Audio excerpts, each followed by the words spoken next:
బెంగళూరులో భారీ వర్షాలు వడగళ్ల వాన బీభత్సం సృష్టించాయి. లోతట్టు ప్రాంతాలు జలమయమయ్యాయి. 500కు పైగా ఇళ్లు మునిగిపోయాయి.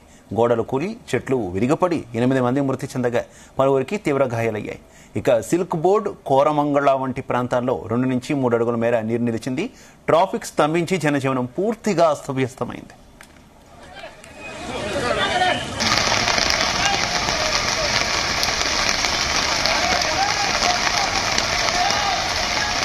ఇక సౌత్ బెంగళూరులోని గోడ కూలిన ఘటనలో బావరింగ్ ఆసుపత్రి సమీపంలో 8 మంది మృతి చెందారు. మహదేవ్పురలోని సాయి లేఅవుట్, అలాగే మారతహళ్లి, బెళ్లందూర్, రాజరాజేశ్వర నగర్, బీటీఎం లేఅవుట్ వంటి ప్రాంతాలు తీవ్రంగా ప్రభావితమయ్యాయి.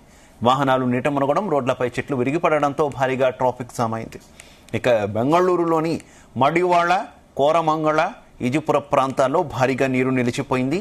ముఖ్యమంత్రి సిద్ధరామయ్య వరద ప్రభావిత ప్రాంతాలను పరిశీలించి చర్యలు తీసుకున్నారు. ఎన్డీఆర్ఎఫ్ స్థానిక బృందాలతో సహాయక చర్యలు చేపట్టారు. బాధితులకు అండగా ఉంటామని హామీ ఇచ్చారు సీఎం. ఇక వచ్చే 5 రోజుల పాటు మరిన్ని వర్షాలు పడే అవకాశం ఉందని వాతావరణ శాఖ హెచ్చరికలు జారీ చేసింది.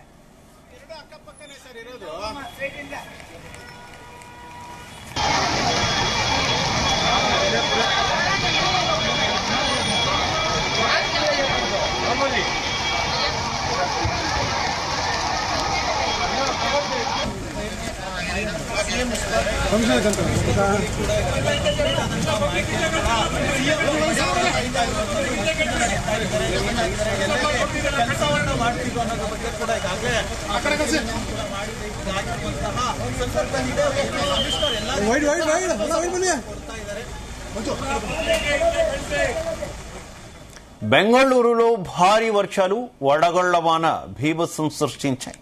లోతట్టు ప్రాంతాలు జలమయమయ్యాయి. 500కు పైగా ఇళ్లు మునిగిపోయాయి.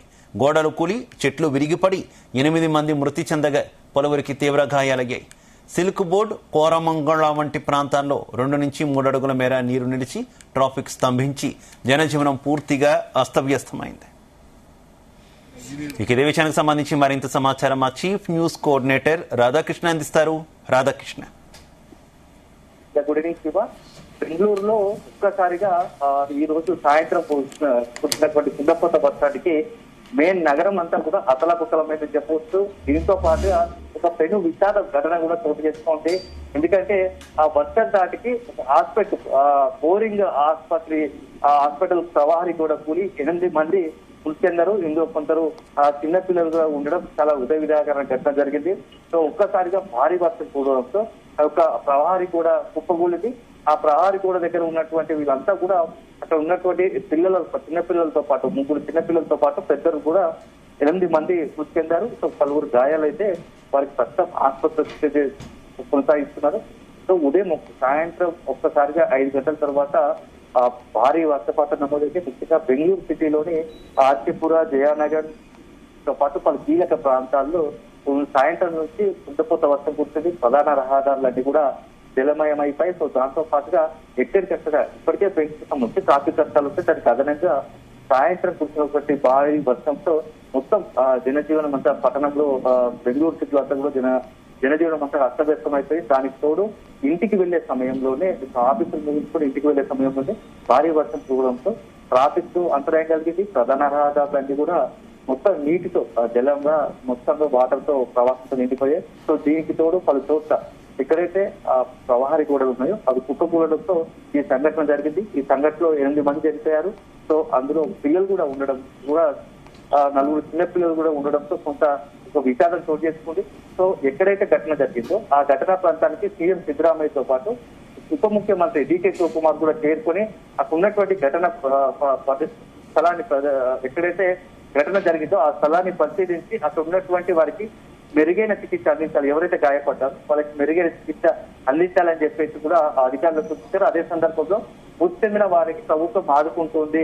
ఇది ఒక అనుకోని ప్రకృతి విపత్తు కారణంగా, ఎందుకంటే భారీ వర్షం కారణంగా ఇది జరిగింది కాబట్టి ఇది ఎవరు ఊహించని ప్రమాదం.